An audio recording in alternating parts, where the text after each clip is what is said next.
हरे कृष्णा। जरा तो किसका किसका रेसिडेंशियल स्टेटस पढ़ चुके? इंडिविजुअल, कंपनी,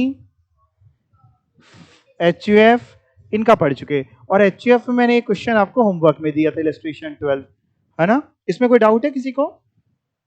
नहीं? क्या क्वेश्चन था?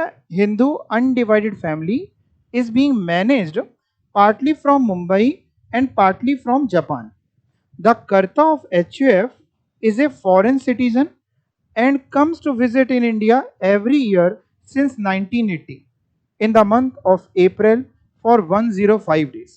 डिटरमाइन करना है उसका रेसिडेंशियल स्टेटस HUF का. क्या बोल गए देखिएगा. सबसे पहले HUF का निकालना है और ऊपर वाली लाइन से ये समझ में आ रहा है कि वो रेसिडेंट है, क्योंकि बिजनेस पार्टली कहां से मैनेज हो रहा है? मुंबई, और पार्टली जापान. और आपने पढ़ा था अगर पूरा का पूरा बाहर से मैनेज हो रहा होगा, सारी मीटिंग्स बाहर है, तो नॉन रेसिडेंट, नहीं तो रेसिडेंट. तो रेसिडेंट तो है. Plus ordinary not ordinary check करना है. ऑर्डिनरी तब बनेगी जब कर्ता दोनों एडिशनल कंडीशन पूरी कर दे. अच्छा, लिखा यह है कि कर्ता एक फॉरेन सिटीजन है, लेकिन इंडिया आता है हमेशा विजिट पे हर साल. और पता है बहुत सालों से 1980 से हर साल आ रहा है. और कितने टाइम के लिए आता है? 105 डेज. अब जो दो एडिशनल कंडीशन थी, उसमें एक एडिशनल कंडीशन थी कि पिछले 10 सालों में 2 साल रेसिडेंट हो, और पिछले दूसरी कंडीशन पिछले 7 ईयर में 730 डेज हो. अगर मैं कौन सी चेक कर लूं? पहले कुछ भी चेक कर लें, 730 वाली डेज वाली ठीक है. तो अगर हर साल 105 दिनों के लिए आता है, तो पता है पिछले 7 सालों में कितने दिन होगा? जरा मल्टीप्लाई करो, 735. और हमें तो केवल पता है कितना चाहिए होता है? 730 या उससे ज्यादा. तो दूसरी एडिशनल कंडीशन पूरी हो गई. पहली भी अब चेक करनी पड़ेगी कि पिछले 10 सालों में किसी भी 2 साल वो क्या हो? रेसिडेंट हो. हर साल वो बंदा 105 दिनों के लिए इंडिया में आता है. पहली वाली बेसिक कंडीशन तो पूरी नहीं हो रही. पहली वाली क्यों नहीं पूरी हो रही? 182 डेज वाली. दूसरी वाली इससे पूछेंगे कि नहीं पूछेंगे? बिल्कुल पूछेंगे, क्योंकि अगर ये इंडियन का सिटीजन वगैरह का होता है, इंडियन ओरिजिन का होता तो नहीं पूछते. ये तो फॉरेन सिटीजन का है, तो इससे तो पूछेंगे. दूसरी पूरी हो रही है. कैसे पूरी हो रही है? 60 डेज होना चाहिए, वो है. पिछले 4 सालों में 400 दिन, मतलब 365 डेज होना चाहिए. यहां तो हमको काफी ज्यादा दिख रहा है. 105 इंटू 4 कितना होता है? 420. 420 दिन, हमें तो 365 चाहिए. तो आप हर साल देखेंगे तो हर साल पिछले रेसिडेंट होगा. हमें तो 2 साल चाहिए, 2 साल तो कम से कम रेसिडेंट है ही. यानी इसका मतलब दोनों कंडीशन पूरी हो रही है, इसलिए एचयूएफ क्या है? Ordinary resident. ठीक है. एग्जाम में अगर ये क्वेश्चन सब्जेक्टिव में आएगा न्यू सिलेबस में, तो समझा समझा के लिख लोगे. थोड़ा समझा देना, थोड़ी बहुत कंडीशंस लिख देना कि ये बेसिक कंडीशन पूरी हो रही, ये ऐसा थोड़ा बहुत चीजें समझा देना. अब पढ़ रहे हैं रेसिडेंशियल स्टेटस ऑफ अदर. ये भी मैंने देखिए होमवर्क लिखा हुआ है. चलिए, ये इजी है, बहुत इजी है. पता है जो एचयूएफ का रेसिडेंशियल स्टेटस है सेम है अदर्स का. सर अदर्स का मतलब? देखो मैंने इंडिविजुअल का पढ़ा दिया, कंपनी का पढ़ा दिया, एचयूएफ का पढ़ा दिया. बाकी बचे हुए लोग भी तो बचे. फर्म, एओपी, बीओआई, एलएलपी, और भी जो लोग बच रहे हैं, local authority, artificial judicial person, इन सबका सब कुछ कॉमन है. इन सबका रेसिडेंशियल स्टेटस क्या है? अगर इनका कंट्रोल एंड मैनेजमेंट पूरा का पूरा इंडिया के बाहर सिचुएटेड है, तो ये नॉन रेसिडेंट है, नहीं तो ये रेसिडेंट है. और अच्छी बात ये है कि इनमें हम ना ये नहीं चेक करते कि ऑर्डिनरी है कि नॉट ऑर्डिनरी. या तो रेसिडेंट या नॉन रेसिडेंट, बात खत्म. रेसिडेंट के आगे कोई फर्दर क्लासिफिकेशन नहीं है. वो सिर्फ 2 लोगों का था. किसका किसका? एक इंडिविजुअल का और एक एचयूएफ का. तो ये पढ़ के देखते हैं. Residential status of others, a firm, AOP, BOI, और जो जो बच गए, इंडिविजुअल, एचयूएफ, कंपनी को छोड़कर जो बच गया, या तो वो रेसिडेंट होगा या नॉन रेसिडेंट होगा. सर कब होगा रेसिडेंट या कब होगा नॉन रेसिडेंट? पढ़ना बेटा. एक फर्म, एओपी या others is said to be non-resident if control and management of its affairs is wholly and exclusively situated outside India. Control and management समझते हैं, जहां से मीटिंग्स होती हैं, जहां से डिसीजन लिए जाते हैं. अगर पूरा का पूरा इंडिया के बाहर, तो नॉन रेसिडेंट. आपको ये एग्जैक्टली सेम नहीं लग रहा है एचयूएफ से? जो एचयूएफ की लाइन थी वो भी तो यही पढ़ाया था मैंने आपको. एग्जैक्टली सेम ही तो पढ़ाया था. ये line, HUF is said to be non resident if control and management of its affairs is wholly and exclusively situated outside India. Exactly same लिखा है. जब exactly same लिखा है, तो वहीं पढ़ा देना चाहिए था मेरे को, मैंने अलग से क्यों लिखा? एग्जैक्टली सेम है ना भाई। ये देखो एक फर्म वगैरह भी अगर पूरा पूरा बाहर होगा तो नॉन रेसिडेंट, नहीं तो फिर यहां अलग लाइन में लिखा है कि अगर थोड़ा भी यहां है, पूरा यहां है या थोड़ा भी यहां है तो रेसिडेंट होगी। क्यों अलग अलग लिखा? हाँ, वहां पे ना हमें फर्दर क्लासिफाई करना पड़ता है एचसीएफ में, ऑर्डिनरी नॉट ऑर्डिनरी। इसमें ऐसा नहीं है, तो इसलिए इसको अलग लिख दिया। है बिल्कुल एचसीएफ जैसा। तो इसमें जैसे वो रेसिडेंट निकली तो हम आगे क्लासिफाई नहीं करते, या नॉन रेसिडेंट निकली तो भी कुछ नहीं करते। ठीक है। एक क्वेश्चन है, AB and company partnership firm है, ठीक है जी, फर्म का रेसिडेंशियल स्टेटस, जिसके operations are carried out in India. Operations मतलब प्रोडक्शन वगैरह इंडिया में होता है। हमें प्रोडक्शन नहीं देखना, हमें डिसीजंस देखने हैं, हमें मीटिंग्स देखनी है, हमें control and management of its affairs देखना है। कहां से डिसीजन लिए जाते हैं कि इस बंदे को जॉब पे रख दो, इसको निकाल दो। कहां से डिसीजन लिए जाते हैं, ये माल बिकेगा, ये नहीं बिकेगा, ये माल इतने, डिसीजंस आप समझ गए ना, प्रोडक्शन नहीं, डिसीजंस। हाउएवर सारी meetings of partners take place outside India. क्यों? As all partners are settled abroad. बताइए, फर्म का रेसिडेंशियल स्टेटस, सारी की सारी मीटिंग्स इंडिया के बाहर है, यानी फर्म नॉन रेसिडेंट। अगर कोई एक भी मीटिंग इंडिया के अंदर होती तो फर्म रेसिडेंट हो जाती, सारी इंडिया के अंदर होती तो भी रेसिडेंट हो जाती। तो सारी बाहर हैं, इसलिए नॉन रेसिडेंट। आंसर पढ़िएगा, कह रहा है एबी कंपनी नॉन रेसिडेंट है। क्यों? Control and management, control management का मतलब देखिएगा ब्रैकेट में, प्लेस जहां से पॉलिसी डिसीजन लिए जा रहे हैं, यानी जहां से मीटिंग्स हो रही हैं वो इंडिया के बाहर है, इसलिए ये नॉन रेसिडेंट। आपने मुबारक हो, सभी का रेसिडेंशियल स्टेटस पढ़ लिया। कौन सा सेक्शन रेसिडेंशियल स्टेटस बताता है? सेक्शन 6। आपको मना भी क्या था याद करने के लिए, आपने कर लिया, चलो अच्छी बात है। सेक्शन 6 रेसिडेंशियल स्टेटस बताता है। अब ये हम रेसिडेंशियल स्टेटस समझ के करते क्या है? हमने देख तो लिया कि आप रेसिडेंट हैं कि नॉन रेसिडेंट है, या किसी में अगर फर्दर क्लासिफाई करना है तो ऑर्डिनरी है, नॉट ऑर्डिनरी है। हम करें क्या इसका? इससे हम ये करते हैं, हम ये चेक करते हैं कि आपकी कौन सी इनकम टैक्सेबल इंडिया में होगी और कौन सी इनकम इंडिया में टैक्सेबल नहीं होगी। मतलब कभी भी आपको किसी की भी इनकम चेक करनी हो कि इंडिया में टैक्सेबल होगी कि नहीं, तो पहले उसका रेसिडेंशियल स्टेटस निकालो, फिर उसके बाद सोचो कि उसकी इनकम टैक्सेबल होगी कि नहीं। उसका तरीका स्कोप ऑफ टोटल इनकम बताता है। मैंने यहां सेक्शन नहीं लिखा, वैसे ये सेक्शन 5 होता है, 6 होता है रेसिडेंशियल स्टेटस का और 5 इसका होता है। आप नहीं भी याद रखें कोई बात है। स्कोप ऑफ टोटल इनकम नहीं, अच्छा अभी मिल जाएगा, चलो अभी इधर देखो, अभी मिलेगा। स्कोप ऑफ टोटल इनकम पढ़ो जरा एक बार, इसको रीड करो, पहले इस टेबल को रीड करो।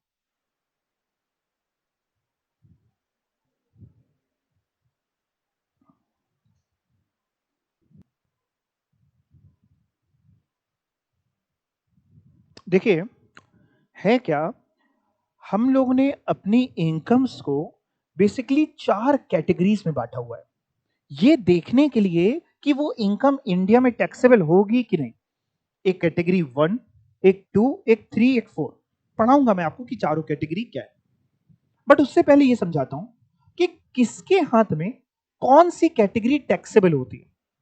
अगर आप ऑर्डिनरी रेसिडेंट हैं तो ये सबसे बड़ा पाप कर दिया आपने। आपके हाथ में चारों कैटेगरी की इनकम टैक्सेबल होगी इंडिया में, यानी चाहे वो कैटेगरी 1 की इनकम हो, 2 की हो, 3 की हो या 4 की हो। अगर आप ऑर्डिनरी रेसिडेंट हैं तो ऑल 4 कैटेगरीज इनकम आपके हाथ में टैक्सेबल होगी। लेकिन अगर आप नॉट ऑर्डिनरी रेसिडेंट हैं, यानी रेसिडेंट तो है लेकिन नॉट ऑर्डिनरी, तो आपके हाथ में कैटेगरी 1, कैटेगरी 2 और कैटेगरी 3 टैक्सेबल होगी। कौन सी टैक्सेबल नहीं होगी? कैटेगरी 4 नहीं टैक्सेबल होगी। और अगर आप नॉन रेसिडेंट हैं तो आपके हाथ में केवल कैटेगरी 1 और 2 टैक्सेबल होगी, 3 और 4 टैक्सेबल नहीं होगी। बात समझ में? ऑर्डिनरी रेसिडेंट के हाथ में 1 2 3 4, नॉट ऑर्डिनरी रेसिडेंट के हाथ में 1 2 3, नॉन रेसिडेंट के हाथ में 1 2। या इसको ऐसे भी समझ सकते हैं, कैटेगरी 1 वाली इनकम सबके हाथ में टैक्सेबल होती है। सबके मतलब कितने? 3, ऑर्डिनरी हो चाहे नॉट ऑर्डिनरी हो चाहे नॉन रेसिडेंट। कैटेगरी 2 की भी इनकम तीनों के हाथ में टैक्सेबल होती है। कैटेगरी 3 की इनकम केवल 2 के हाथ में टैक्सेबल होती है, ऑर्डिनरी और नॉट ऑर्डिनरी, नॉन रेसिडेंट के हाथ में नहीं होती। और कैटेगरी 4 की इनकम केवल ऑर्डिनरी रेसिडेंट के हाथ में टैक्सेबल होती है। यानी ये तो सीख गए कि कौन सी कैटेगरी की इनकम किसके हाथ में टैक्सेबल। एग्जाम में पूछे कैटेगरी 3 की इनकम कौन से हाथ में टैक्सेबल? Ordinary not. सर ऐसे पूछेगा कैटेगरी 3, नहीं नहीं नहीं, वो तो लाइन देगा, आपको कैटेगरी डिटरमाइन करनी होगी। अब जैसे 4 कैटेगरीज हैं, कुछ टीचर इसको 3 में करके पढ़ाते हैं, कुछ 2 में करके पढ़ा देते हैं, ठीक है ना? तो मैंने बड़ा डिटेल रखा है ताकि आपको समझ में आए। 4 कैटेगरीज की इनकम है। आपको एग्जाम में जब भी कोई इनकम होगी, आपको पहले ये चेक करना होगा, मन को ये संतुष्ट करना है कि ये कौन सी कैटेगरी की इनकम है, और फिर टैक्सेबिलिटी की हम लोग बात करेंगे। इतनी बात आपके दिमाग तक गई? सर वो 4 कैटेगरी क्या है? पढ़ाने से पहले एक और चीज समझाता हूं। मान लो किसी सज्जन ने कोई पैसा कमाया, मान लीजिए बाहर कोई पैसा कमाया, लेट से 2-4-10 साल पहले, मान लो उसने पैसा कमाया 2015-16 में, प्रीवियस ईयर 15-16 में, और वो पैसा वो सज्जन अपने साथ पैसा कमाया था प्रीवियस ईयर 2015-2016 में, इंडिया के बाहर पैसा कमाया था, और वो सज्जन अपने साथ पैसा लेके आ रहा है, वो इंडिया आ रहा है, अपने साथ वो पैसा इंडिया में रेमिट कर रहा है, रेमिट मतलब होता है ट्रांसफर कर रहा है, लेके आ रहा है, लेट्स से प्रीवियस ईयर 2023-24 में या 22-23 मान लीजिए, कुछ भी मान लीजिए, 22-23 लिख देता हूं, चलिए किसी भी साल में वो इंडिया लेके आ रहा है। अब सर क्या होगा बेटा, देखो आज आपने इस साल पैसा नहीं कमाया, आपने किस साल पैसा कमाया था? 15-16 में। अगर टैक्सेबल होना हुआ होगा तो इस साल में हुआ होगा, 15-16 में।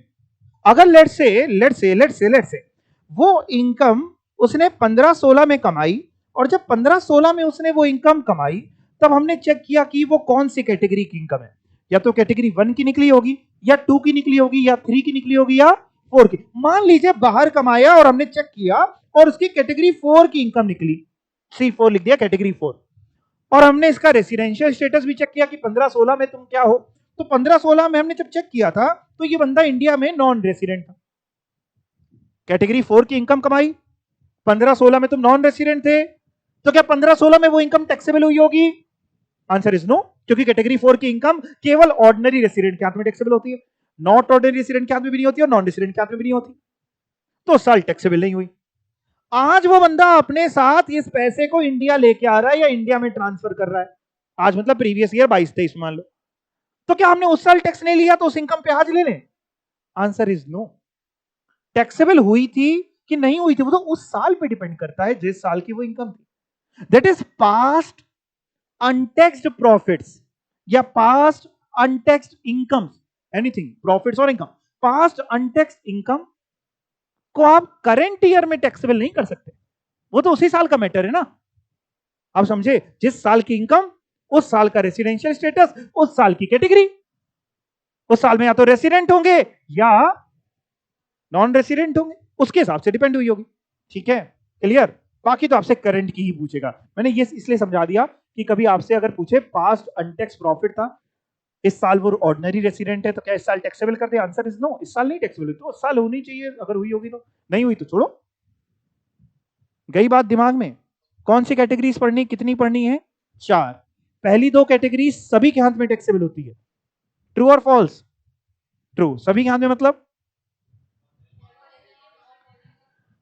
थर्ड कैटेगरी केवल 2 बंदों के हाथ में टैक्सेबल होती है, और चौथी कैटेगरी ऑर्डिनरी, ऑर्डिनरी रेसिडेंट के हाथ में चारों कैटेगरी टैक्सेबल होती है, नॉट ऑर्डिनरी रेसिडेंट के हाथ में 1 2 3 टैक्सेबल होती है, और नॉन रेसिडेंट के हाथ में 1 और 2 टैक्सेबल होती है। तो सर आखिर वो 4 कैटेगरी कौन सी हैं? चलो पहले तो इतना पढ़ो, scope of total income. It means, scope of total income का मतलब क्या है? इट मींस कि कौन सी इनकम टैक्सेबल होगी किसके हाथ में, which income is taxable to whom, यानी रेसिडेंशियल स्टेटस निकालना है, विच कैटेगरी इज टैक्सेबल, ठीक है?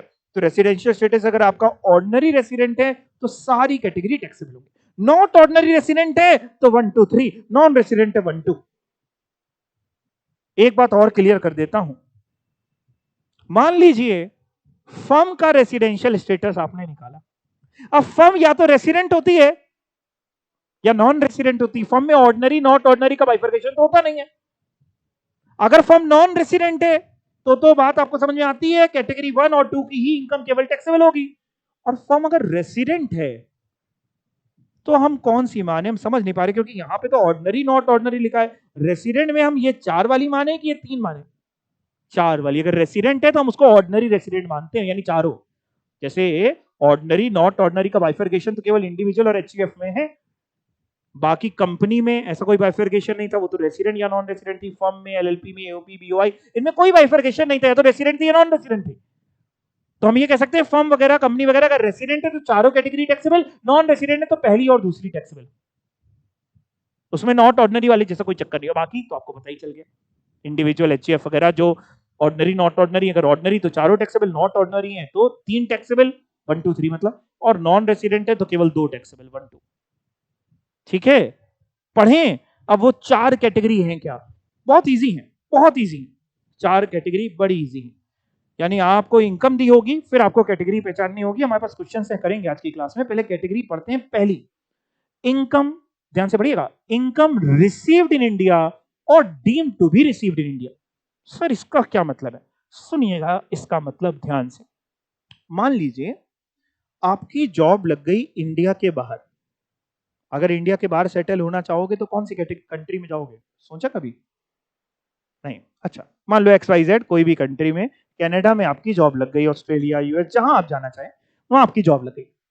आपने अपने एम्प्लॉयर से कहा, सर मेरी जो सैलरी होगी ना सर, उसको ना, मेरा इंडिया में ना स्टेट बैंक ऑफ इंडिया में अकाउंट है, मैं आपको अकाउंट नंबर दे दे रहा हूं, आप सर उसमें डाल दिया करिए। या मेरे पेरेंट्स रहते हैं तो उसमें डाल दिया करिए, हमारा खर्चा ही क्या, वहां डाल दिया करिए उस वाले अकाउंट में। एम्प्लॉयर ने कहा ठीक है, हमें तो आपको पैसा देना ही है, आप जहां बोलोगे हम वहां पैसे को डाल देंगे। आपने अपना स्टेट बैंक ऑफ इंडिया का लेट से अकाउंट नंबर दिया और आपकी salary state bank of India में आ गई। यानी वो सैलरी आपकी कहां रिसीव हुई है, इंडिया में। अगर इंडिया में रिसीव हुई है तो वो कैटेगरी 1 की इनकम बन गई। कौन सी इनकम? कैटेगरी 1। और अगर कैटेगरी 1 बन गई तो तीनों के हाथ में टैक्सेबल होगी, चाहे आप ऑर्डिनरी रेसिडेंट हो, चाहे नॉट ऑर्डिनरी रेसिडेंट हो, चाहे नॉन रेसिडेंट। मतलब आप जॉब करते हैं ऑस्ट्रेलिया में और काफी टाइम से इंडिया नहीं आए हैं, इस साल आप नॉन रेसिडेंट है, लेकिन आपकी सैलरी एसबीआई में आती जा रही है। एसबीआई या जो अकाउंट आपका इंडिया में, कोई अकाउंट मेंटेन होता है किसी भी बैंक में, may be nationalise, may be private, India में सैलरी आती जा रही है, कैटेगरी 1 है, भले ही नॉन रेसिडेंट हो, पता है वो इनकम इंडिया में टैक्सेबल हो जाएगी, क्योंकि कैटेगरी 1 तो नॉन रेसिडेंट के आदमी टैक्सेबल होती। और अगर ऑर्डिनरी रेसिडेंट होते तो भी टैक्सेबल होती, नॉट ऑर्डिनरी रेसिडेंट होते तो भी टैक्सेबल होती। तो आपको करना क्या चाहिए, आपको करना क्या चाहिए, आपको करना यह चाहिए कि आप जॉब बाहर करते हैं, बाहरी एक खाता आपका होना चाहिए, और एम्प्लॉयर से कहिए सर बाहरी हमको सैलरी दे दो, यानी उसी खाते में डाल दो, नगद देना है नगद दे दो, जो भी करना। आपको सैलरी कहां रिसीव हो गई, बाहर। बाहर रिसीव हो गई तो कैटेगरी 1 की इनकम तो नहीं बनी, ऐसे में वो कैटेगरी 4 बन जाती है, भी पढ़ाऊंगा। कैटेगरी 1 की बनी नहीं, तो आप टैक्सेबिलिटी से बच सकते हैं। कैसे? अगर आप कौन निकले, नॉन रेसिडेंट। अगर आप नॉन रेसिडेंट हैं, कैटेगरी 1 की इनकम बनी नहीं, वो 4 की बन जाएगी। 4 एक बार पढ़ना हो तो पढ़ लीजिए। 4 में लिखा है इनकम एक्रू और राइज आउटसाइड इंडिया। एक्रू और राइज का मतलब होता है सोर्स कहां का है, तो सोर्स इंडिया के बाहर का है, कैटेगरी 4 की इनकम बन जाएगी। अगर कैटेगरी 4 की बन गई और आप नॉन रेसिडेंट निकले तो इंडिया में आपको उस इनकम में टैक्स नहीं देना पड़ेगा। ये मैं आपको टैक्स प्लानिंग सिखा रहा हूं कि टैक्स इवेजन सिखा रहा हूं? सर अंतर होता है दोनों में। टैक्स प्लानिंग होती है लीगल, इवेजन होता है इलीगल। दिस इज इवेजन और प्लानिंग, क्या लगता है आपको? This is planning. Planning means law जो आपको इजाजत दे रहा है, लॉ जो आपको परमिशन दे रहा है, लॉ के दायरे में रहते हुए आपने लॉ मेकर की इंटेंशन को देखते हुए वो काम किया। लॉ मेकर कह रहा है अगर आप नॉन रेसिडेंट है, कैटेगरी 1 की इनकम है, जाओ छोड़ देते हैं, नहीं टैक्सेबल करेंगे। लेकिन सर ऐसे में हमारे, अगर लेट से आपने कहा कि पेरेंट्स इंडिया में रह रहे हैं तो उनका खर्चा कैसे चलेगा? तो उसका तरीका यह है कि आपने मंगाइए पहले बाहर अपने अकाउंट में, फिर उसके बाद जो आपका इंडिया में अकाउंट है उसमें वो पैसा ट्रांसफर कर दीजिए खुद। ट्रांसफर बोल सकते हैं, रेमिटेंस बोल सकते हैं। सर अगर ट्रांसफर करेंगे तो फिर ये कैटेगरी अट्रैक्ट नहीं होगी 1 वाली, इनकम रिसीव्ड इन इंडिया और deemed to be received in. नहीं नहीं नहीं, इसका मतलब आपको कहां रिसीव हुई, आपको तो कहां मिली, बाहर मिली ना, उसके बाद आप कहीं भेजो दुनिया के किसी कोने में। कैटेगरी 1 की इनकम का मतलब है कि जब आपको वो पैसा रिसीव हुआ, आपने कमाई, सैलरी कमाई, बिजनेस कमाई, वो पैसा किस जगह रिसीव हुआ। अगर वो इंडिया में रिसीव हुआ तो कैटेगरी 1, इंडिया के बाहर रिसीव हुआ कैटेगरी 1 नहीं हो सकती। अब बात समझ रहे हैं आप? इंडिया के बाहर रिसीव हुआ कैटेगरी 1 नहीं है। तो सिंपली बात यह है कि कल को हम आपको सब सिखाते हैं, कल को अगर आप इंडिया के बाहर सेटल होइएगा, इंडिया के बाहर अगर आप जॉब करते हैं तो बाहरी अकाउंट खुलवाइएगा, बाहरी पैसा रिसीव करिएगा, ठीक है। और कोशिश करिएगा इंडिया में नॉन रेसिडेंट बनने के लिए। नॉन रेसिडेंट कैसे बनेंगे? बेसिक कंडीशन पूरी मत करिएगा। आप समझ रहे हैं? बेसिक कंडीशन पूरी कर देंगे तो क्या बन जाएंगे? रेसिडेंट। तो बेसिक कंडीशन पूरी नहीं करिएगा मतलब 182 डेज से कम इंडिया में रहिएगा, बल्कि 60 से भी कम रहिएगा, है ना ही आओ तो ज्यादा अच्छा है। ठीक है, इंडिया के बाहर आप हैं, वहीं जॉब कर रहे हैं, वहीं अकाउंट खुलवाया है, वहीं पैसा आ रहा है, बाद में रेमिट करना हो तो आप कर सकते हैं, मेरे को भेजना हो मेरे को भी भेज सकते हैं आप पैसा, ठीक है। थोड़ा थोड़ा पैसा सर गुरु दक्षिणा के तौर पे आपको देते रहेंगे 10-20%, बढ़िया है, ठीक है। आपको टैक्सेबिलिटी की बात उस पर नहीं आएगी। तो पहली कैटेगरी क्या है? इनकम रिसीव्ड इन इंडिया और deemed to be received in India. Deemed to be received in India मतलब होता है जैसे किसी कैटेगरी को अगर इनकम टैक्स डिपार्टमेंट को डीमिंग प्रोविजन में डालना है, किसको मान लेंगे कि तुमको रिसीव हुआ। जैसे इसका मतलब सिंपल सा ये है, मान लीजिए आपने बैंक में एफडी कराई, सुनिएगा, इंडिया में बैंक में एफडी कराई, एफडी वालों ने आपको ब्याज दिया, लेकिन ब्याज में उन्होंने टीडीएस काट के आपको दिया। आपका ब्याज बना मान लीजिए पूरे साल का 1 लाख रुपए। टीडीएस सुना है कभी आपने वर्ड? टीडीएस नहीं सुना है? बैंक में जैसे एफडी कराते हैं ना, तो बैंक पहले ही टैक्स काट लेता, फुल फॉर्म होता है टैक्स डिडक्टेड एट सोर्स। ये भी मतलब टैक्स में आएगा, मैं पढ़ाऊंगा। तो 1 लाख रुपए आपका ब्याज बना, बैंक ने मान लीजिए 10% टैक्स काट लिया, 90,000 आपको दिया, 10,000 कहां जमा करा दिया? गवर्नमेंट के पास। गवर्नमेंट कहती है जो 10,000 टीडीएस कट गया ना, ये भी हम मानते हैं कि तुम्ही को मिला है, भले तुम्हें मिला नहीं है, ये तो पहले ही टीडीएस कट गया, लेकिन मानते हैं कि तुम्ही को मिला है। यानी तुम्हारे हाथ में जब टैक्सेबिलिटी की बात करेंगे तो हम 90,000 नहीं टैक्सेबल करेंगे, हम 1 लाख ग्रॉस टैक्सेबल करते हैं। सब मैं आपको टीडीएस में सिखाऊंगा कि ये कैसे निकलता है, कैसे नहीं निकलता है। अभी तो मैं ये समझाने की कोशिश बस करने वाला हूं कि भाई डीमिंग का मतलब क्या था। तो डीम का मतलब जहां पे गवर्नमेंट को लगता है कि हम ऐसा करना चाहते हैं, कि हम ये मनवाना चाहते हैं कि ये रिसीव्ड इंडिया, उसमें डीमिंग क्लॉज।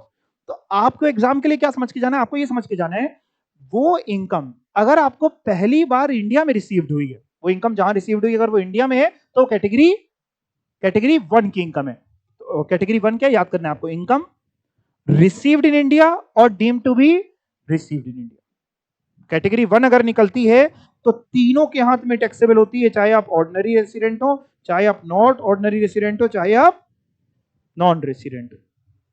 कैटेगरी 2 क्या है? कैटेगरी 2 इनकम एक्रू और अराइज इन इंडिया और डीम टू बी एक्रू और अराइज इन इंडिया। एक्रू और अराइज का मतलब होता है सोर्स, उसका सोर्स कहां का है। मतलब सर, मतलब आप इंडिया में जॉब करते हो, कहां जॉब करते हो? इंडिया में। सोर्स कहां का है? इंडिया। एक्रू और अराइज कहां हो रही है? इंडिया में। आपका बिजनेस इंडिया में है, सोर्स कहां का है? इंडिया। एक्रू और अराइज कहां पे हो रही है? इंडिया में। पता है कैटेगरी 2 की इनकम भी तीनों के हाथ में टैक्सेबल होती है। तीनों किसके? अगर एक एमसीक्यू वाला बच्चा, या न्यू सिलेबस में भी 20 नंबर का एमसीक्यू है, ओल्ड सिलेबस में पूरा एमसीक्यू, एमसीक्यू वाला बच्चा अगर गलती कर दे, कैटेगरी 1 को 2 मान ले गलती से, या 2 को 1 मान ले, आंसर में कोई फर्क नहीं आएगा। गलती से 2 थी, उसने सोचा 1 है, 1 थी उसने सोचा 2 है, 1 और 2 में आपस में गलती कर दे, आंसर में कोई फर्क नहीं आएगा। क्यों नहीं फर्क आएगा? क्योंकि कैटेगरी 1 भी तीनों के हाथ में टैक्सेबल होती है और कैटेगरी 2 भी। बट लेकिन आप गलती नहीं करेंगे, मैं आपको गलती नहीं करने दूंगा, मैं समझाता हूं, सुनिए। हम पहले ये चेक करते हैं कि वो इनकम कैटेगरी 2 की है कि नहीं। अगर कोई इनकम कैटेगरी 2 की होगी, कोई इनकम कैटेगरी 2 की होगी, तो वो और किसी की नहीं हो सकती। कैटेगरी 2 की इनकम बड़ी वफादार होती है। अगर कोई इनकम कैटेगरी 2 की है तो उसको हम 2 की बोलते हैं, 1 की नहीं बोलते, हम 3 की नहीं बोलते, हम 4 की नहीं बोलते। 2 की है तो 2 की है, 1 की नहीं है। सर मतलब एग्जाम्पल, आप सीएस बन गए और आपने कहा हम कानपुर में जॉब करेंगे, आपने कानपुर में जॉब करी, उसने आपको सैलरी भी कानपुर में दे दी, यानी इंडिया में दे दी, यानी सोर्स भी इंडिया का है, जॉब इंडिया में कर रहे हैं, एक्रू और राइज भी इंडिया है, और पैसा रिसीव्ड भी इंडिया में हुआ है। तो देखा जाए तो कैटेगरी 1 वाली बात भी पूरी हो रही है और 2 वाली भी। अब बड़ा कंफ्यूज, हम इसको माने क्या? तो तरीका ये है, हम पहले कैटेगरी 2 चेक करते हैं। अगर कैटेगरी 2 वाली बात पूरी हो रही है तो हम 2 मानेंगे, 1 नहीं मानेंगे। सर इससे फर्क क्या पड़ेगा? टैक्सेबिलिटी तो सेम होगी, टैक्सेबिलिटी तो सेम है, बट अगर न्यू सिलेबस वालों लिखने में आ गया तो गलत हो जाएगा। फिर इसको क्या माने? इनकम एक्रूराइज इन इंडिया कि इनकम रिसीव्ड इन इंडिया? क्या चीज माने? एक्रूराइज इन इंडिया और deem to accrue arise in India. Source India में। एक और एग्जांपल, आप जॉब करते हैं कानपुर में, आपने एम्प्लॉयर से कहा कि सैलरी दीजिएगा, हमारी मौसी रहती है ऑस्ट्रेलिया में, उनके खाते में डाल दिया करिए। उसने कहा ठीक है। पैसा रिसीव्ड हुआ इंडिया के बाहर, जॉब कर रहे हैं इंडिया में, पैसा रिसीव हुआ इंडिया के बाहर, कौन सी कैटेगरी? कैटेगरी 2 ही रहने वाली है। अगर कैटेगरी 2 की इनकम है तो वो 2 की ही रहेगी, वो और किसी की नहीं हो सकती। मेरी इस बात को पकड़ लेना, कभी गलती नहीं होगी। कैटेगरी 2 की इनकम, कैटेगरी 2 की। सर 2 की कैसे? एक्रूराइज कहां की? सोर्स क्या है? इंडिया। भले ही वो पैसा कहीं रिसीव हुआ, इंडिया में रिसीव हुआ या इंडिया के बाहर रिसीव हुआ, फिर ऐसा मतलब ही नहीं। और सोर्स अगर इंडिया के बाहर है लेकिन वो पैसा इंडिया में रिसीव हुआ है तो कैटेगरी 1। सोर्स इंडिया के बाहर है लेकिन रिसीव कहां हुआ है? इंडिया में, तो कैटेगरी 1। सोर्स इंडिया में है, कहीं भी रिसीव हो, कैटेगरी 2। इतनी बात समझ में आ गई आपको? सर अगर सोर्स भी इंडिया के बाहर है, ठीक है बेटा, और रिसीव भी इंडिया के बाहर हुआ है, सोर्स भी इंडिया के बाहर है तो कैटेगरी 2 तो नहीं है, रिसीव भी इंडिया के बाहर हुआ है, कैटेगरी 1 भी नहीं है। ऐसे केस में वो कैटेगरी 4 होगी। अभी मैं 3 में आया ही नहीं, वो कौन सी कैटेगरी होगी? 4। 4 क्या है? इनकम एक्रू और arise outside India. Source India के बाहर का है। सर अगर सोर्स बाहर का होता लेकिन मिली यहां होती तो 1 होती, फिर 4 नहीं बोलते उसको। हमारी पूरी कोशिश होती है कि हम कैटेगरी 2 बना दें, 2 ना बन पाई तो कोशिश होती है कि 1 बना दें। कोशिश मतलब अगर बनेगी तो ही बनाएंगे, जबरदस्ती नहीं बना देंगे उठा के। तो अगर सोर्स बाहर का है लेकिन रिसीव्ड इंडिया में हो रही तो हम 4 नहीं बोलते, हम 1 बोलते हैं। सोर्स इंडिया का है, रिसीव्ड इंडिया में हो रही है, 2। सोर्स इंडिया का है, रिसीव बाहर हो रही है, 2। सर तो ये 3 वाली क्या है? 3 वाली सुन लो क्या है। 3 वाली ये है कि सोर्स इंडिया के बाहर का है लेकिन वजह कहीं ना कहीं उसमें कुछ वजह इंडिया की भी है। सर मतलब जरा समझिए। मान लीजिए मेरा एक व्यापार है जापान में। कहां व्यापार है? बिजनेस है जापान में, जिसके 20% ऑपरेशंस इंडिया से मैनेज होते हैं। 20% व्यापार यहां से होता है, 20% ऑर्डर्स यहां की वजह से मिलते हैं, कंट्रोलिंग 20% यहां से होती है। 20 सर 20 ही होगा, 20 30 40 जो मान लो। आपका जो व्यापार है इंडिया के बाहर है लेकिन वो उसमें से कुछ व्यापार आपका इंडिया से मैनेज होता है। अगर आप कैटेगरी 3 की इंग्लिश पढ़ें तो लिखा है इनकम, पढ़ के देखिए, इनकम एक्रू और arise outside India but due to Indian business connection. या मैंने इन अदर वर्ड्स भी लिखा हुआ है, थोड़ा बड़ा कर रहा हूं। In other words, income accrue और arise outside India but due to business controlled from India बोल लीजिए, या profession setup in India. Example सुनिएगा ध्यान से। मेरा व्यापार है जापान में, वो व्यापार 20% इंडिया से कंट्रोल होता है और उस पूरे व्यापार में हमने 1 करोड़ रुपए कमाया। पूरे व्यापार में कितना कमाया? 1 करोड़, जिसका 20% व्यापार इंडिया से कंट्रोल होता है और 80% इंडिया के बाहर कंट्रोल होता है। ऐसे केस में वो कौन सी कैटेगरी की इनकम है? 1, 2, 3 और 4। 3। चलो एक और एग्जांपल लेते हैं, फिर इसका सही आंसर बताएंगे। इसका सही आंसर मैं होल्ड कर रहा हूं, एक और आंसर आपसे समझते हैं। मान लीजिए मेरा व्यापार है जापान में, 1 करोड़ का मुनाफा है, पूरा पूरा वहीं से कंट्रोल होता है। कौन सी कैटेगरी? कैटेगरी 4। अब सही आया, ये तो सही आया सर। कैटेगरी 4 है, 1 करोड़ पूरा पूरा वहीं कंट्रोल हो रहा है, income accrue arise outside India, category 4। Same इसी एग्जांपल में 1 करोड़ का मुनाफा है लेकिन उसका 20% मुनाफा इंडिया की वजह से है।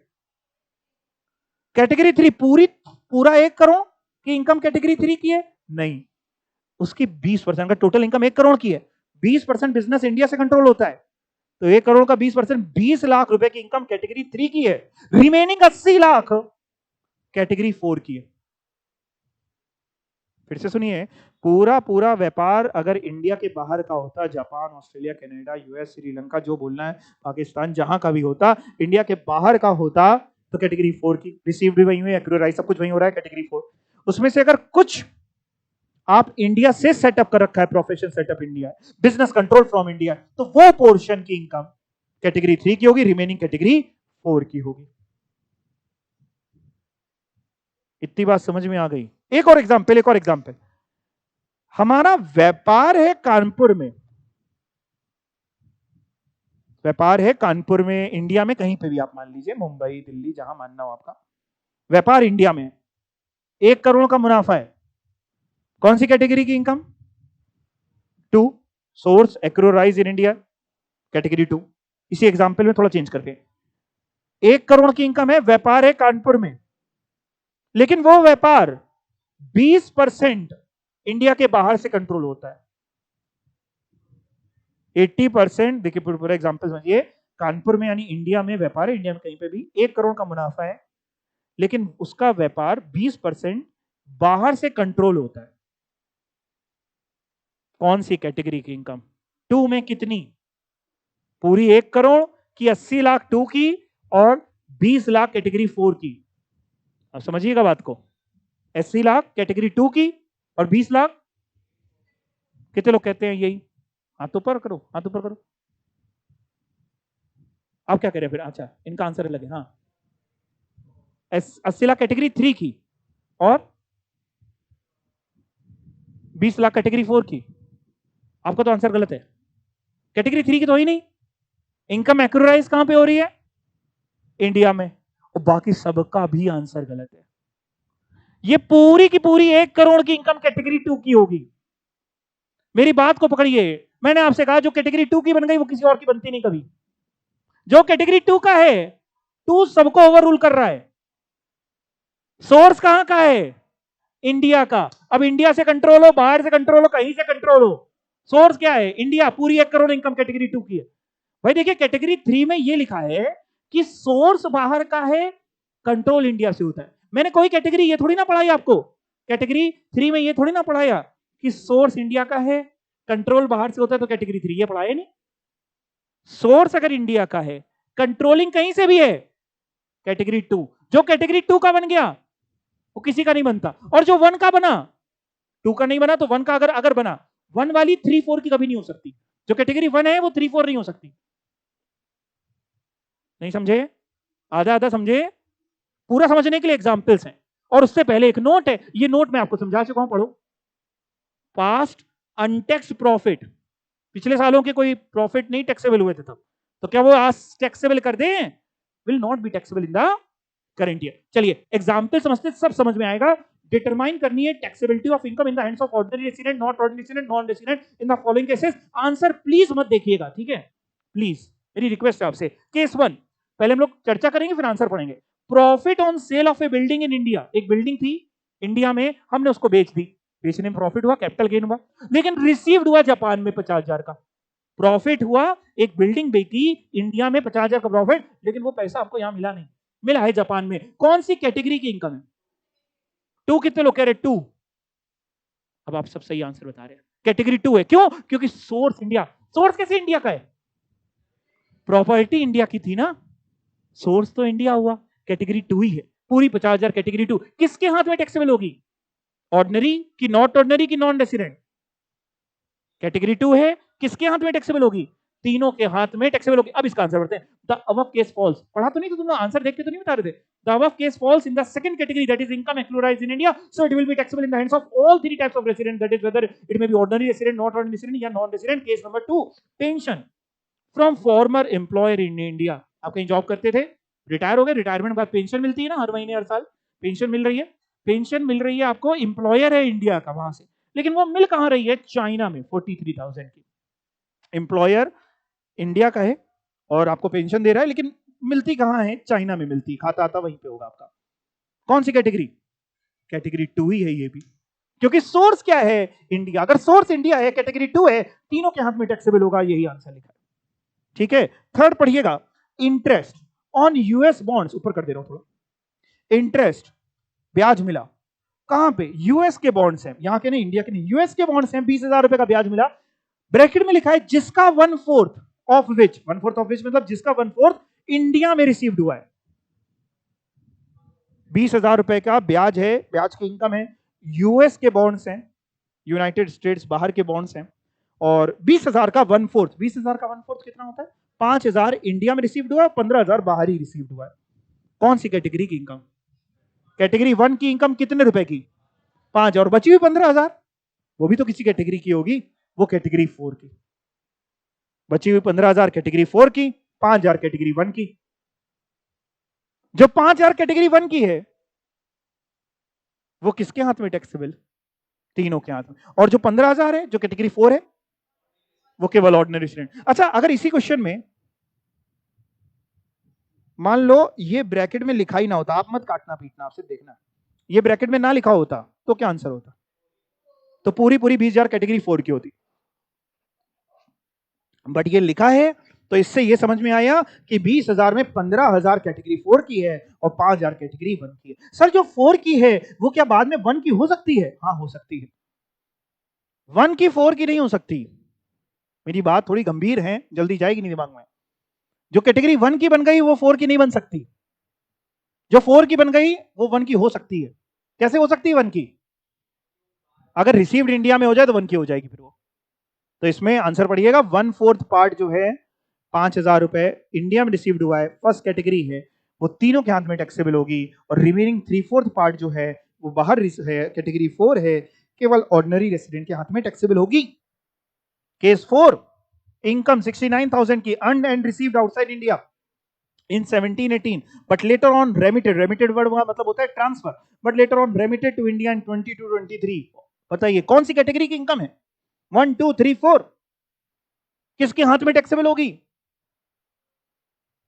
ये किसी के हाथ में टैक्सेबल नहीं होगी, ये कोई कैटेगरी की इनकम नहीं है। क्यों? क्योंकि ये पास्ट अनटैक्स्ड प्रॉफिट है।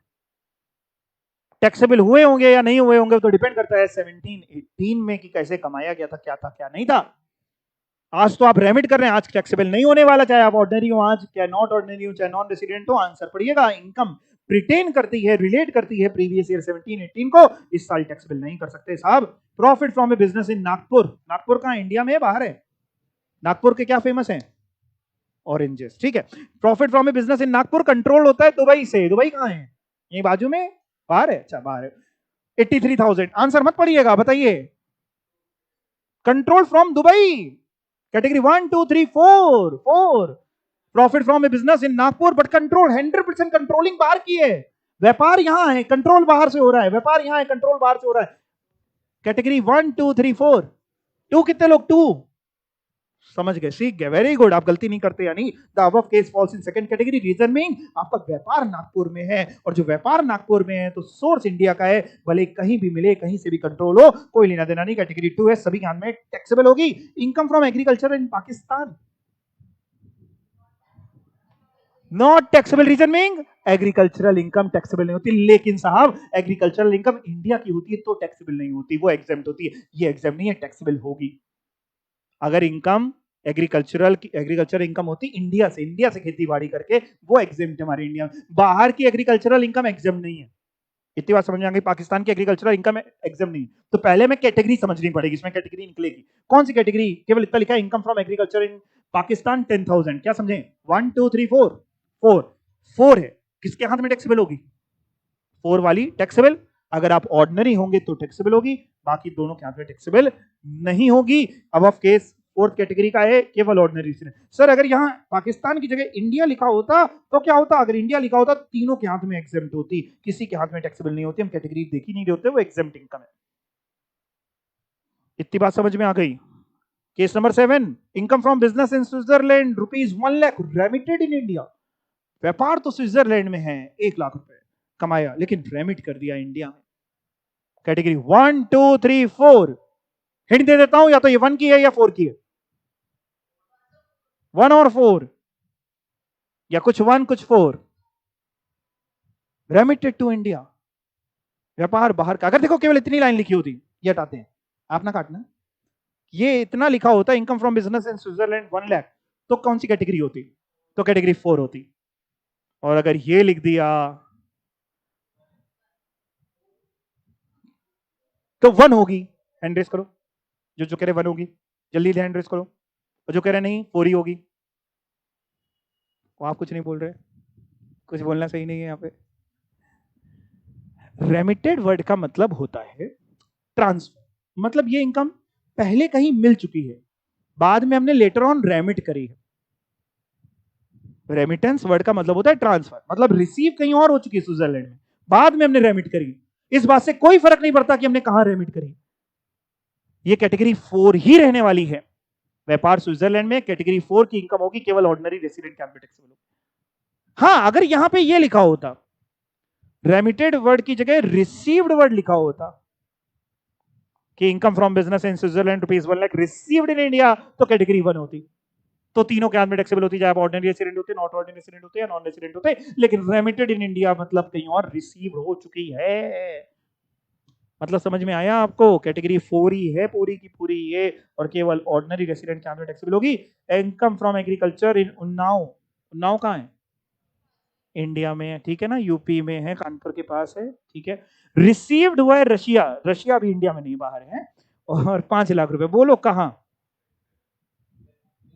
रिसीव्ड हुआ है? बाहर एग्जेम्प्ट हो गई है, देखिए बिल्कुल ठीक है। किसी के हाथ में टैक्सेबल नहीं होगी, not taxable in India, reason being agricultural income exempt है। Income from a business in Tamil Nadu, control from Thailand, ₹12,000, control from Thailand, India के बाहर, category 2। Are you sure? Y?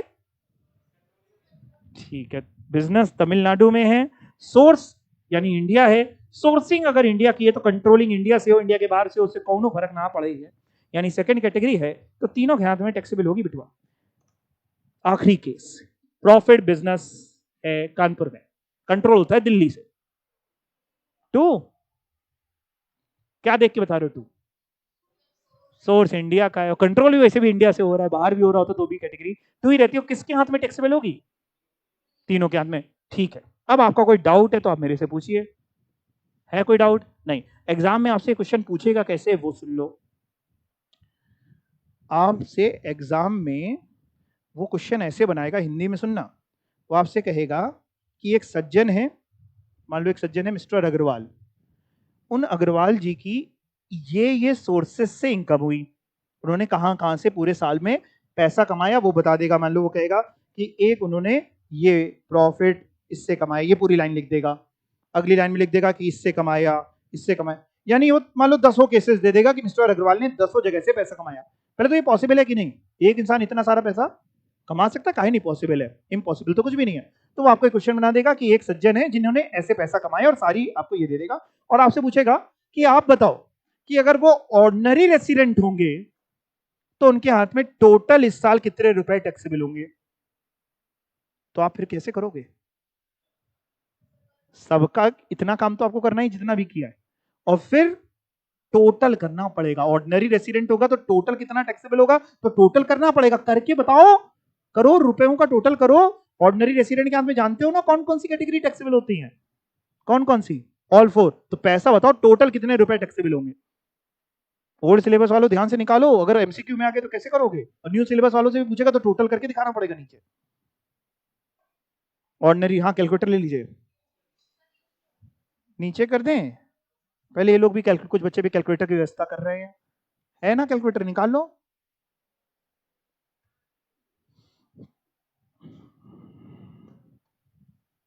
और या उसको अगर तीनों पूछने होंगे तो पता है क्या करेगा कि मिस्टर अग्रवाल हैं, इनकी 10 जगह से इनकम है, 10, 15, 20 कुछ भी दे सकता है, और आप बताइए कितने रुपए टैक्सेबल होगा। केस 1, अगर ये ऑर्डिनरी रेसिडेंट है तो कितने टैक्सेबल होंगे, नॉट ऑर्डिनरी रेसिडेंट है तो कितने टैक्सेबल होंगे, नॉन रेसिडेंट है तो कितने होंगे। तो पहले हम लोग ऑर्डिनरी की बात कर लेते हैं। अगर ये ऑर्डिनरी रेसिडेंट है तो इनके हाथ में कितने रुपए टैक्सेबल होंगे। मैं भी निकालता जा रहा हूं, आप लोग भी निकालते जाइएगा, फिर डिस्कस कर लेंगे, ठीक है? दो लिख लिए थे ना, दो जो भी टोटल करना था, नीचे करें ना। हाँ, बताते जाना, नीचे करते जाएंगे। पढ़ पढ़ के आप कर सकते हैं आंसर, पढ़ पढ़ के आप टोटल करना है आपको, मतलब जो जो टैक्सेबल हो ऑर्डिनरी काम में उसी का करना, सबका मत करना। कर दिया? ऊपर करें।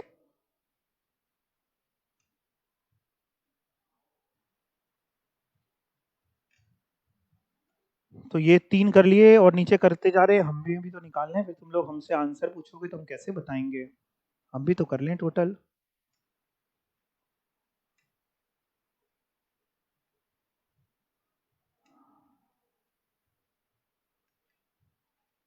हमने कर लिया है।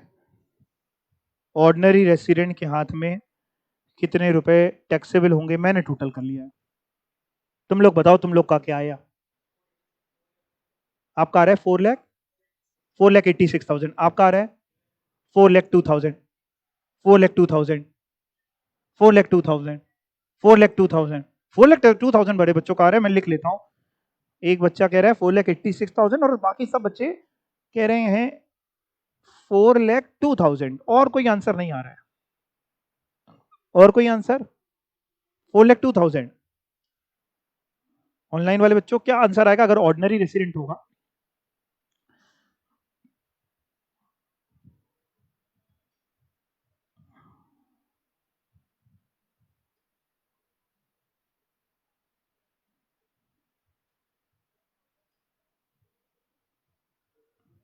क्या सही आंसर होगा? 4,86,000 ये 4,02,000। चलिए मैं जुड़वा देता हूं। आप लोग कैलकुलेटर उठा लीजिए। ऑर्डिनरी रेसिडेंट के लिए हम लोग निकाल रहे हैं। बताइए पहले केस में कितने रुपए टैक्सेबल करें? पूरे 50,000 लिखते जाना कैलकुलेटर में। 50,000 प्लस दूसरे वाले में पूरे 43,000, ठीक है, प्लस तीसरे वाले में 5,000 प्लस 15,000 भी तो टैक्सेबल होगा। पूरा 20,000 होगा। 15,000 भी तो टैक्सेबल होगा। 15,000 कैटेगरी 4 की इनकम है। और ऑर्डिनरी रेसिडेंट के हाथ में तो चाहे कैटेगरी 1 हो, चाहे कैटेगरी 2 हो, चाहे कैटेगरी 3 हो, चाहे कैटेगरी 4 हो, यानी इस केस 3 में पूरा 20,000 टैक्सेबल हो रहा है। आप लोग ने 4,02,000 जो निकाला उसमें ये नहीं जोड़ा था 15,000 क्या? तो फिर 4,02,000 गलत आंसर है अगर आपने ये नहीं जोड़ा था तो भैया ये 5,000 भी टैक्सेबल है, ये 15,000 भी टैक्सेबल है। ऑर्डिनरी की बात कर रहे हैं ना, ऑर्डिनरी रेसिडेंट के हाथ में तो चारों कैटेगरी टैक्सेबल है ना। क्लियर? ठीक है। अभी तक कितना आ रहा है कैलकुलेटर में? 1,13,000 आया ना। हाँ चलो केस 3 तक इतना मेरा भी आ रहा है। केस 4 में बताओ कितना लिखे? पूरा 69,000 लिख दें? नहीं, कुछ भी टैक्सेबल केस 4 में नहीं होगा। केस 5 में 83,000 पूरा, 1,96,000 अभी टोटल हुआ। केस 6 में 10,000 पूरा। केस 7 में बोलो 1 लाख पूरा। केस 8 में बोलो, केस 8 में कुछ भी टैक्सेबल नहीं होगा। केस 9 में 12,000 पूरा। केस 10 में 99,000 पूरा। 4,17,000 आंसर आएगा। किसी का सही नहीं था। और तुम लोग इतने कॉन्फिडेंस से 4,02,000 बता रहे, तुमने कहा एक बार हम और निकाल लें जरा। हाँ 4,17,000 सही आंसर है। तो आपने बताया था 4,86,000। आपने क्या क्या जोड़ा था? ये दोनों ही गलत हैं। ऑर्डिनरी रेसिडेंट के हाथ में 4,17,000 टैक्सेबल होगा। 4,86,000 में क्या क्या जोड़ दिया था? एक और क्या जोड़ दिया था? एग्जाम्प्ट इनकम भी जोड़ दी थी, वो नहीं टैक्सेबल होगी। ठीक है, ऑर्डिनरी रेसिडेंट का निकल गया। सेम केस में निकालो, अगर नॉट ऑर्डिनरी रेसिडेंट होगा तो टोटल कितना टैक्सेबल होगा? नॉट ऑर्डिनरी रेसिडेंट होगा तो टोटल कितना टैक्सेबल होगा? हिंट दे देता हूं। नॉट ऑर्डिनरी रेसिडेंट में कैटेगरी 1, कैटेगरी 2 और कैटेगरी 3 टैक्सेबल होती है। कैटेगरी 4 टैक्सेबल नहीं होती है। नॉट ऑर्डिनरी रेसिडेंट के हाथ में कितना टैक्सेबल होगा?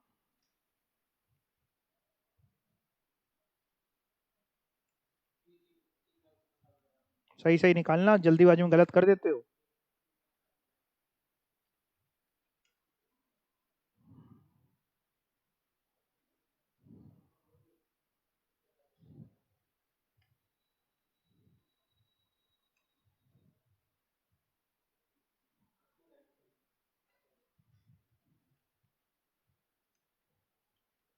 है जी 2,92,000 मैं लिख रहा हूं। और किसी का कोई आंसर? तो एक आंसर जो मेरे पास अभी आ रहा है, बच्चे जो बता रहे हैं 2,92,000, वो मैंने लिख लिया है। मैं कॉमा लगा के लिख दे रहा हूँ, फिर एक जो सही होगा उसको रहने देंगे, बाकी को हटा देंगे। 3,07,000 यही आ रहा है। बड़ा कॉन्फिडेंस है। पिछला वाला भी आंसर आपने कॉन्फिडेंस के साथ गलत बताया था। 2,97,000 ओके, 2,97,000। देख रहे हैं, पक्का पकाया आंसर है, उसमें भी 3 आंसर आ रहे हैं। पक्का पकाया सब कुछ लिखा है। और बता भी रहा हूं कि नॉट ऑर्डिनरी रेसिडेंट में देखो, मैं बता रहा हूं फिर से, ऑर्डिनरी रेसिडेंट में आपको चारों जोड़ी जाती है, 1 2 3 4। नॉट ऑर्डिनरी रेसिडेंट में केवल 1 2 और 3, 4 नहीं जोड़ते। और सब कुछ पका पकाया है, तब भी 3 आंसर आ रहे, मतलब 3 गलती आ रहा है, किसी को होगा सही तो अगर एक ही होगा, या हो सकता है तीनों ही ना सही हो। 3 तो नहीं सही हो सकते ना, 3 अलग अलग फिगर तो नहीं सही होंगे। और किसी का कोई आंसर? 3,92,000, देखो एक और आंसर आ गया, हो सकता है यही सही हो। और किसी का कोई आंसर ऑनलाइन वाले?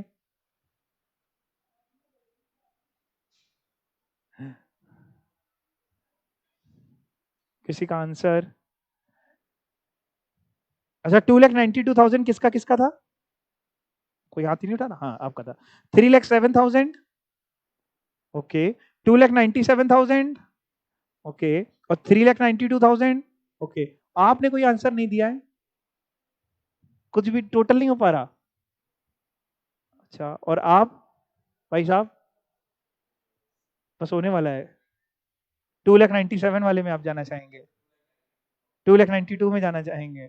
किया है टोटल कैसे ही किया है? चलिए भाई साहब देखते हैं किसका सही किसका गलत। कैटेगरी 1 2 3 टैक्सेबल होगी, इतना ध्यान रखना। किसके लिए निकालने? नॉट ऑर्डिनरी रेसिडेंट के लिए। कैलकुलेटर तैयार कर लीजिए। पहले वाले में कितना टैक्सेबल करें? पूरा 50,000, ठीक है, 50,000 प्लस। दूसरे वाले में पूरा 43,000। तीसरे वाले में कितना करें? तीसरे वाले में, इसी में पिछली बार भी तुम लोग से लोचा हुआ था, 20,000। क्यों? हमें तो 5,000 लग रहा है।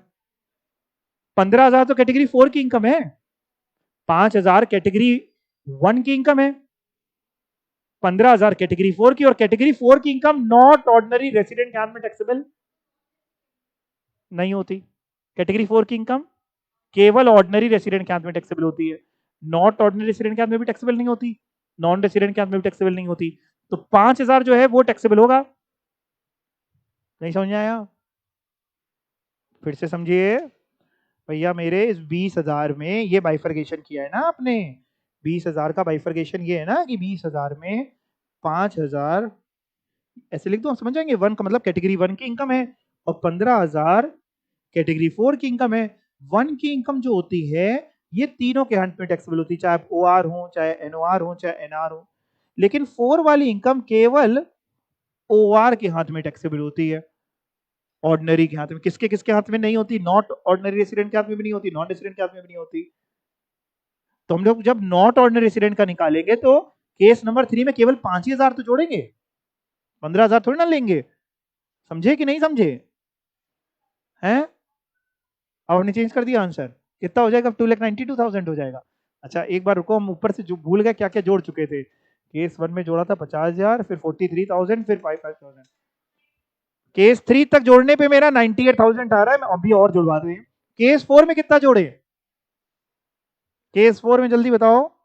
कुछ नहीं जोड़ेंगे। केस 5 में पूरा 83,000। केस 6 में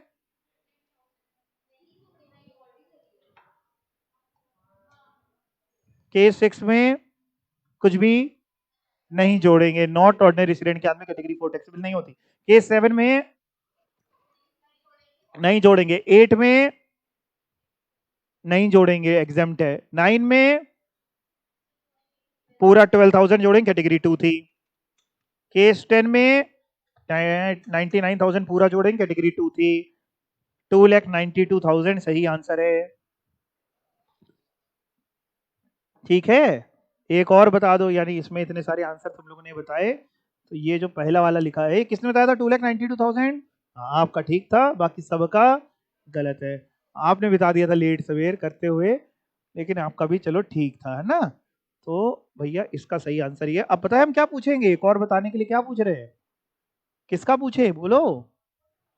अगर वो नॉन रेसिडेंट होगा तो कितना टैक्सेबल होगा? क्या कह रहे हैं? हाँ सही कर रहा है, और क्या। आप भी सही आंसर दीजिए तो आप भी जुल्फे लहरा सकती हैं अपनी, है कि नहीं? वो लहरा रहा है अपनी जुल्फे, उससे अच्छे बाल हैं उसके।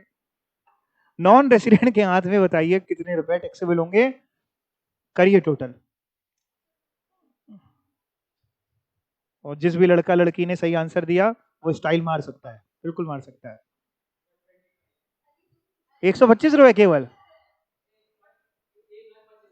अच्छा मैं लिख लूं, पक्का लिख लूं? अच्छा लिख तो लेता हूँ, इनका भी आपका भी लिख लूंगा आंसर।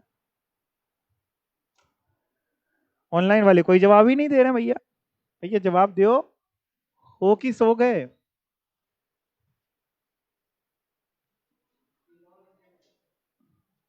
नॉन रेसिडेंट के हाथ में कितना टैक्सेबल होगा, एक बार मैं क्वेश्चन और दिखाता जा रहा हूं।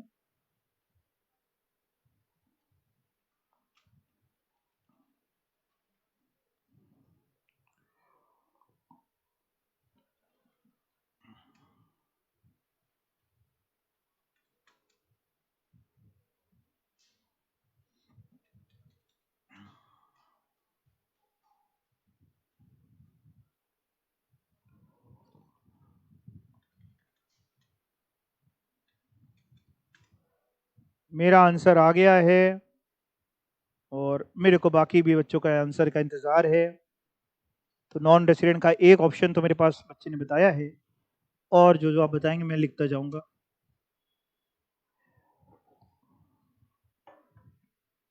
कितना? 1,25,000। अच्छा, वो तो लिखा ही है। और किसी का कोई आंसर?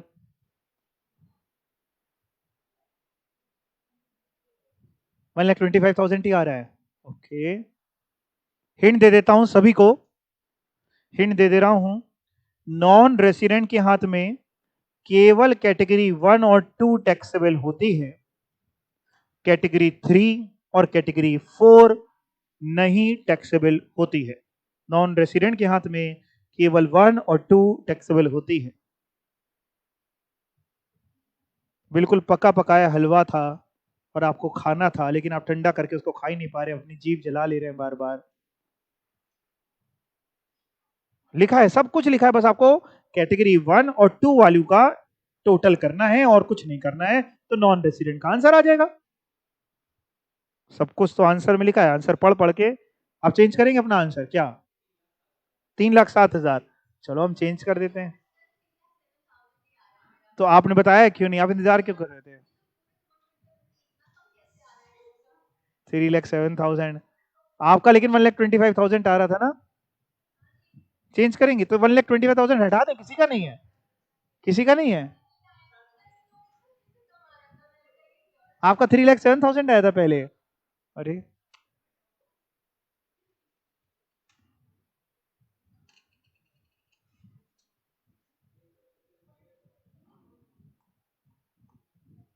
इसमें जिसका जिसका गलत आंसर आएगा वो हमको अगले टर्न पे चॉकलेट लाके देगा, ठीक है?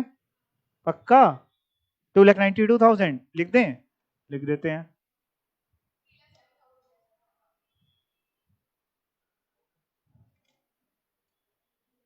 आई थिंक सभी का आंसर आ गया ना, और किसी का कोई आंसर नहीं? अच्छा, 1,25,000 कितने बच्चे बोल रहे थे? हैंड रेस करें। 1,25,000 अब किसी का नहीं है, किसी का नहीं है, अब किसी का नहीं है, मैं हटा दूं? बाद में ना कहना कि यही आंसर है, मैं हटा दूं? हटा देता हूं। 3,07,000 कितने बच्चे बोल रहे हैं? हैंड रेस करें। ओके, आपका? हाँ, मेरे पास लिखा है वो भी ऑप्शन। ओके, और 2,92,000 कितने बच्चों का है? ओके, 3,07,000 गलत आंसर है, 2,92,000 सही आंसर है। तो जिन जिन बच्चों को गलत आंसर है, कौन कौन गलत है, चॉकलेट लेके आएंगे, ठीक है? हैं? कितने समझदार हैं, आकर जानबूझ के किया था ताकि हम चॉकलेट लेके आए आपके लिए। भैया देखो, इसमें कैटेगरी 3 है ही नहीं पूरे, उसमें 10 केसेस में कोई कैटेगरी 3 थी क्या? केवल 1 थी या 2 थी या 4 थी? तो जो आंसर निकला था नॉट ऑर्डिनरी रेसिडेंट के लिए, वही आंसर होगा इसके लिए भी, क्योंकि नॉट ऑर्डिनरी रेसिडेंट के लिए कैटेगरी 1 टैक्सेबल होती है, 2 टैक्सेबल होती है, 3 थी नहीं पूरे क्वेश्चन में कहीं। 3,07,000 कैसे बता रहे हो, कहां गलती कर रहे हो? टोटल करवा दें फिर से, देखो 50,000 एक पकड़ लो, कैटेगरी 2 है, 43,000 भी कैटेगरी 2 है, इसको भी जोड़ लो, ठीक है? और केस 3 में ही लग रहा है गलती कर रहे हो, फिर से केस 3 वाले में कितना जोड़ रहे हो? केवल 5,000 जोड़ियो। हमें लग रहा है इसी में तुम लोग 20,000 जोड़ दे रहे थे, इसी में बार बार एक।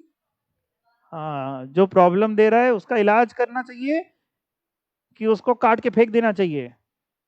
इलाज करो उसका बार बार।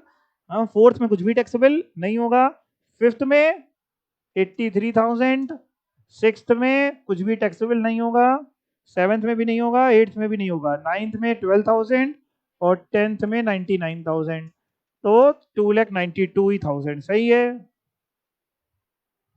तो हमें बिल्कुल पूरी उम्मीद है तुम लोगों से कि अगर एग्जाम में पूछेगा तो गोड़ के ही आओगे।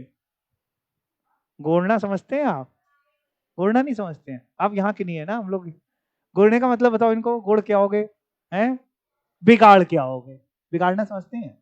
हाँ, तो ऐसा ना करें, इसलिए प्रैक्टिस करिए ताकि आप वहां पे ना गोड़ें, वहां पे सही सही करके आए।